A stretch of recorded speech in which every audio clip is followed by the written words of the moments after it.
Hi every one. So எல்லோரும் NEET எக்ஸாமை வந்து கம்ப்ளீட் பண்ணிவிட்டு இன்னமும் ஒரு குழப்பமான மனநிலையில் தான் இருப்பீங்க.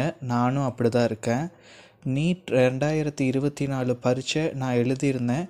அதை பற்றி தனியாக பேசி ஒரு வீடியோ போடணும் அப்படின்னு நான் இருந்தேன். அன்றைக்கான நாள் என்ன நடந்துச்சு, எக்ஸாம் எப்படி பண்ணேன் எல்லாமே.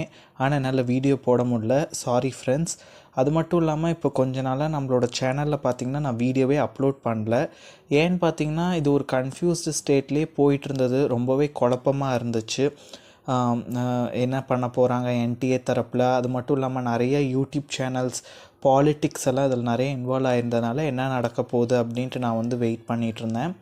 ஸோ இப்போது நாம் வந்து என்ன பார்க்க போகிறோன்னு பார்த்தீங்கன்னா, இந்த ரீநீட் வந்து சப்போஸ் நம்மளுக்கு இருக்கா, இல்லை என்ன மாதிரியான ஒரு சொல்யூஷன் இப்போ இருக்க பிரச்சனைக்கு வந்து தீர்வாக இருக்கும். ஏன்னா எந்த ஒரு முடிவுமே இன்னும் தெரியாமல் இருக்குது. அதுதான் உண்மை.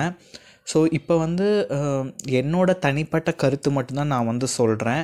ஸோ யாரும் வந்து தப்பாக எடுத்துக்காதீங்க. It's completely my opinion. So நான் என்ன நினைக்கிறேன்னா வந்து கண்டிப்பாக என்னோடய ஸ்டேட்டில் தான் நிறைய பேர் இருப்பீங்க. நான் வந்து ரீநீட் இருக்கா இல்லையா அந்த மாதிரி விஷயங்கள் பற்றி நான் வந்து பேச வரல ஃபஸ்ட்டு. ஆனால் நாம் ஒரு தெளிவான ஒரு மனநிலையில் வந்து இருக்கணுங்கிறது என்னோடய தனிப்பட்ட கருத்து. ஸோ நாம் எல்லாருமே என்ன பண்ணலான்னா, எக்ஸாம் இருக்குது இல்லை அது ரெண்டாவது பட்சம். ஆனால் வந்து நம்ம எல்லாருமே ஒரு போட்டித் தேர்வுக்கு தயாராக போகிற மாணவர்கள். ஸோ நாம் வந்து ரொம்பவே அந்த ஒரு காம்படேட்டிவ் ஸ்பிரிட், அந்த ஒரு ஸ்போர்ட்ஸ்மேன்ஷிப் நமக்குள்ளே இருக்க வேண்டியது வெரி வெரி வெரி ரொம்ப ரொம்ப முக்கியமான ஒரு விஷயம். ஸோ அது வந்து நம்ம ஒவ்வொருத்தருக்குள்ளேயும் இருக்கணுங்கிறத என்னோடய கருத்து. ஏன்னா இப்போது இருக்கக்கூடிய டிசிஷன் வந்து ஒரு சிலருக்கு சாதகமாக இருக்கும், சுப்ரீம் கோர்ட் கொடுக்குற டெசிஷன்ஸ். ஒரு சிலர் வந்து எதுக்கு இப்படி பண்ணுறாங்க அப்படின்ட்டு இருக்கும். பட் என்னோடய கருத்து என்னென்னு கேட்டிங்கன்னா, இருக்குது இல்லை. பட் சுப்ரீம் கோர்ட் தரப்புலேருந்து நான் என்ன எக்ஸ்பெக்ட் பண்ணுறேன்னா, ரீஎவாலுவேஷன் கொடுக்குறாங்க அப்படின்னா ஜூலை 8 அன்னைக்கு கண்டிப்பாக அது ஒரு மிகப்பெரிய ஒரு ஹாப்பினஸாக இருக்கும். என்னோடய ஒப்பீனியன், ஹானஸ்ட் ஒப்பீனியன் அதுதான். பிகாஸ் நிறையா பேருக்கு ஸ்கோர்ஸில் நிறையா சேஞ்சஸ் வந்து இருக்குது. அதே சமயத்தில் வந்து பார்த்திங்கன்னா அந்த கிரேஸ் மார்க்ஸ் இஷ்யூஸ் அதுலேயுமே இப்போ அதோட எக்ஸாமே இப்போ வந்து ஓவர் ஆகியிருக்கு. ஸோ அதுவுமே என்ன ஸ்டேட் வரப்போகுதுங்கிறது தெரியல.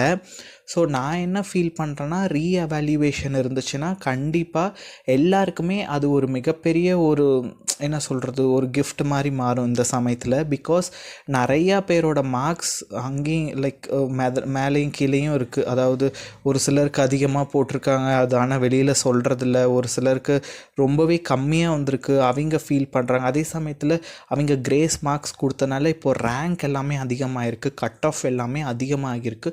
ஸோ அவங்க தரப்பில் ஏன்னா நாம் எக்ஸாம் எழுதும் போது எந்த ஒரு பிரச்சனையுமே பண்ணல. We wrote our exam very genuinely.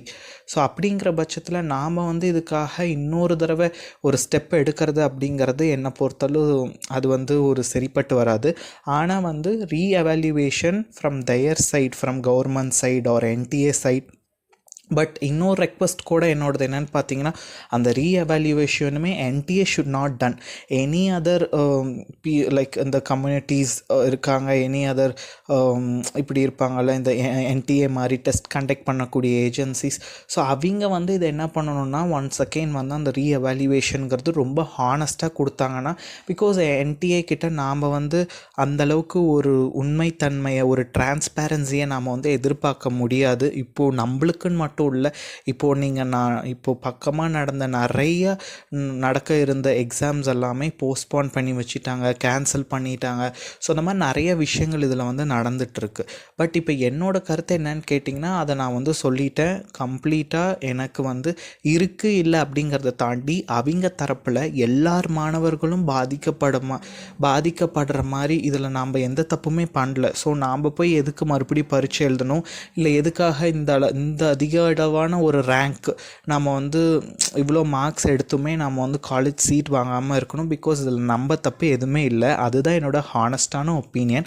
நம்ம எல்லாருமே ஒவ்வொருத்தருமே உண்மையாக நல்ல தெளிவாக படித்து ஜென்யூனாக எல்லாருமே கஷ்டப்பட்டு நிறைய பேர் நிறைய மார்க் டெஸ்ட் கொடுத்து தான் இந்த மார்க்ஸ் வந்து அச்சீவ் பண்ணியிருப்பாங்க. 1-2 பேர் பண்ணுற தப்புனால ஒட்டுமொத்த பேருமே மறுபடியும் அந்த தண்டனையை அனுபவிக்கிறதுங்கிறது அது ஒரு மிக கொடுமையான ஒரு விஷயம் தான் என்னோட கருத்து. ஆனால் சுப்ரீம் கோர்ட் ஜூலை 8 அன்னைக்கு என்ன மாதிரியான டிசிஷன் வேணாலும் எடுக்கலாம், அது நம்மளுக்கே தெரியும். ஏன்னா 2015 இதே மாதிரி நடந்தப்போ அவங்க சொல்லியிருந்திருக்காங்க, ஒரு நபர் இதனால் பாதிக்கப்பட்டிருந்தாலும், இந்த பேப்பர் லீக்னால் பாதிக்கப்பட்டிருந்தாலும் லைக் எல்லாருமே அதுக்கு வந்து பொறுப்பு, எல்லாருமே மறுபடியும் பரீட்சை எழுதணும் அப்படிங்கிற மாதிரி தான் வந்து சுப்ரீம் கோர்ட் வந்து அந்த அந்த டைமில் வந்து ஆர்டர் கொடுத்துருந்தாங்க. பட் ஒருவேளை இப்போ அப்படி நடக்குமோ இல்லையோ நம்மளுக்கு வந்து தெரியல. ஏதோ ஏன்னா நிறைய யூடியூபர்ஸ் வந்து சொல்கிறாங்க நடக்கும் நடக்காது. நாம் ஸ்டூடெண்ட்ஸ் வந்து ரொம்பவே ஒரு குழப்பமான மனநிலையில் அது நடக்குமா நடக்காதான்ட்டு இருக்கோம். பட் ஃப்ரெண்ட்ஸ், யாருமே குழப்பமாகாதீங்க, பயப்படாதீங்க. ஏன்னா வந்து நம்மள மாதிரி தான் எல்லாருமே. நான் எப்படி ஒரு ஸ்டேட்டில் இருக்கனோ அதே ஸ்டேட்டில் தான் நீங்களும் இருப்பீங்க, மற்றவங்க எல்லோரும் அதே மாதிரி தான் இருப்பாங்க. அண்ட் எனக்கு தெரிஞ்ச நிறைய ஃப்ரெண்ட்ஸோட இன்ஸ்டியூட்ஸ்லேயே இருக்கட்டும், இல்லை ஃப்ரெண்ட்ஸுமே என்ன பண்ணுறாங்கன்னு பார்த்தீங்கன்னா, அவங்க வந்து இப்போ மறுபடியும் பரீட்சை வச்சா எழுதுறதுக்கு தேவையான ப்ரிப்ரேஷனை நிறைய பேர் ஆரம்பிச்சிட்டாங்க. இதுதான் உண்மை. நிறைய இன்ஸ்டியூட்டில் கூட அவங்களோட ப்ரிப்ரேஷன்ஸை தொடர்ச்சியாக கொடுத்துட்டே இருக்கிறாங்க, பரீட்சை முடிஞ்சாலுமே கூட. இது எத்தனை பேருக்கு தெரியும் என்னங்கிறது தெரியல. ஒருவேளை நடந்துருச்சு அப்படின்னா இது ஒரு கண்கட்டி வித்த மாதிரி எல்லா இன்ஸ்டியூட்ஸில் இருக்கக்கூடிய பசங்க நல்லா படிச்சிருந்ததுனால, நம்மளை மாதிரி ஏதோ ஒரு செல்ஃப் ஸ்டடி பண்ணுற பசங்க வந்து சாக்கு போக்கு சொல்லிட்டு உட்காந்துட்டு இருந்தோம்னா, கடைசியில் நம்மள மாதிரி நல்லா படிக்கிற பசங்க கூட ஒருவேளை எக்ஸாம் வச்சாங்கன்னா கொஞ்சம் மார்க்ஸ் வந்து பின்னாடி போகிறதுக்கு வாய்ப்பு இருக்குது. ஸோ இதனால் வந்து நான் என்ன கருத்து வந்து நான் சொல்கிறேன்னு பார்த்தீங்கன்னா, ரீநீட் இருக்குது இல்லை ஓகே, நல்ல இல்லை, எந்த பிரச்சனையும் இல்லை, இதை வச்சு தான் நடக்க போகுது. ஏன்னா கவுன்சிலிங் வந்து நம்மளுக்கு ஜூலை 6 ஆரம்பிக்க போகுதுன்னு சொல்லிட்டாங்க. அப்படியேனாலும் நீங்கள் ஜஸ்ட் ரிவிஷன் தான் பண்ண போகிறீங்க. ஓகே, எதாக இருந்தாலுமே ஜூலை 8 வரலும் ஏதோ ஒரு லெசன், லைக் எப்படி சொல்கிறது, ஒரு பர்டிகுலர் குரூப் ஆஃப் திங்ஸ் நீங்கள் வந்து எடுத்துக்கோங்க. அது ஃபிசிக்ஸாக இருக்கட்டும், கெமிஸ்ட்ரியாக இருக்கட்டும், பயாலஜியாக இருக்கட்டும். ஜஸ்ட் நீங்கள் நல்லா எல்லாமே படிச்சுட்டேன் அப்படின்னா ரிவிஷன் பண்ணி ஸ்ட்ராங் பண்ணுங்கள்.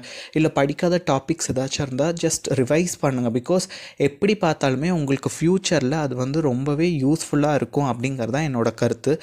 போதும், இத்தனை நாள் நம்ம வந்து நல்லா ஜாலியாக கண்டிப்பாக ஒரு என்டர்டெயின்மெண்ட்டில் வந்து இருந்தாச்சு. ஆனால் வந்து இதுக்கப்புறம் இருக்கக்கூடிய இந்த 10 to 15 days அந்த ஜூலை 8 வரலும் கொஞ்சம் நீங்கள் ட்ரஸ்ட் பண்ணி படிக்க வேண்டியது which is very much important. ஏன்னா நிறைய இன்ஸ்டியூட்ஸில் அவங்களோட கோச்சிங் கொடுக்க ஆரம்பிச்சிட்டாங்க. இது நிறைய பேருக்கு தெரியல. ஸோ கடைசியில் ஒரு வேளை நடந்துச்சுன்னா அவங்க அதிகமான மதிப்பெண்கள் எடுக்கிறதுக்கான வாய்ப்பு இருக்குது ஃப்ரெண்ட்ஸ். ஸோ அதனால் என்னோட தனிப்பட்ட கருத்து வந்து கம்ப்ளீட்டாக இவங்க வந்து ரீடெஸ்ட் வந்து வைக்கிறது ஒரு சாத்தியமில்லாத விஷயமும் கூட. இத்தனை பேருக்கு மறுபடியும் ஒரே டைமில் கண்டக்ட் பண்ணுறது. பட் நம்ம வந்து சின்ன சின்ன பசங்க. ஸோ நம்மளுக்கு தெரியல, அவங்க என்ன மாதிரி வேணாலும் அவங்களுக்கு தேவைங்கிற மாதிரி அதை வந்து மாற்றிப்பாங்க. எல்லாத்துக்குமே தயாராக மாதிரியான ஒரு மனநிலையை நம்ம வச்சுக்க வேண்டியதாக ரொம்ப ரொம்ப முக்கியமான ஒரு விஷயம். நான் வந்து ரீநீட்டை விட எவாலுவேஷனுக்கு தான் சப்போர்ட் பண்ணுறேன். நீங்கள் எதுக்கு சப்போர்ட் பண்ணுறீங்கிறத சப்போர்ட் பண்ணுறங்கிறத தாண்டி இப்போ ரீநீட் வச்சு அப்போ நான் எழுத மாட்டேனா அப்படிங்கிறது இல்லை. எந்த மாதிரியான கருத்து நம்ம நீதிபதிகள் கொடுத்தாலும் நம்ம ஏற்றுக்க வேண்டிய ஒரு சூழ்நிலையில் தான் நம்ம வந்து இருக்கோம். ஸோ நம்மளோட இந்திய அரசியலமைப்பு சட்டம் ஒரு அரசியலமைப்பு அந்த மாதிரி தான் இருக்குது. நீதிபதிகள் முன்னாடி நம்ம சொல்கிறத நம்ம கேட்டு தான் ஆகணும். ஸோ அதே மாதிரி இப்போ வந்து அவங்க என்ன மாதிரியான கருத்து அதில் கொடுத்தாலும் நம்ம ஏற்றுக்கிட்டு அதுக்கு தகுந்த மாதிரி நம்ம பண்ண வேண்டியது அவசியம். அதே மாதிரி நீங்கள் வந்து என்ன நினைக்கிறீங்க? உங்களுக்கு ரீநீட் வச்சா பரவாயில்லையா, இல்லை இது எதுவுமே வேண்டாம் டைரெக்டாக அடுத்த வருஷத்தை பார்த்துக்கலாம் அப்படின்னு நீங்கள் சொல்கிறீங்களா, இல்லை ரீஎவாலுவேஷன் நடக்கட்டும் அப்படின்னு நீங்கள் சொல்கிறீங்களா? உங்களோட கருத்து என்னங்கிறத மறக்காமல் கமெண்டில் பதிவு பண்ணுங்கள். அது மட்டும் இல்லாமல் நான் என்ன சொல்கிறேன்னா, நிறைய பேர் யாருன்னா ப்ரிப்பேர் பண்ண ஆரம்பிச்சிருந்தீங்க அப்படின்னா கூட கமெண்ட் பாக்ஸில் கருத்து பதிவு பண்ணுங்கள். அதை பார்த்து இன்னும் 4 பேர் வந்து தெரிஞ்சுப்பாங்க, ஓ இந்த நண்பர் வந்து படிக்க ஆரம்பிச்சிட்டாரு போல இருக்குது, அப்போ நாமளும் படிக்க ஆரம்பிக்கணும் அப்படின்ட்டு. ஸோ அதனால் வந்து உங்களோட கருத்துக்கள் வேணுமா வேண்டாமா, பரீட்சை வேணுமா வேண்டாமா, இல்லை ரீஎவாலுவேஷன் போகலாமா, எந்த மாதிரியான ஒரு தீர்வு நம்ம சுப்ரீம் கோர்ட் கொடுத்தா கரெக்டாக இருக்கும்னு நீங்கள் நினைக்கிறீங்கிறத கமெண்ட் பாக்ஸில் கமெண்ட் பண்ணுங்கள். யாராச்சும் படிக்க ஆரம்பிச்சிருந்தீங்கன்னா நீங்களும் கமெண்ட் பண்ணுங்கள். Thank you friends. யாரும் கவலைப்படாதீங்க, யாரும் ரொம்ப குழப்பிக்க வேணாம். எதை நடந்தாலும் நம்மக்கிட்ட அந்த காம்படேட்டிவ் ஸ்பிரிட் இருக்குது. நம்ம கண்டிப்பாக தைரியமாக எதனாலும் ஃபேஸ் பண்ணி வருவோம். ஹாப்பியாக இருங்க. ஓகே, பாய்.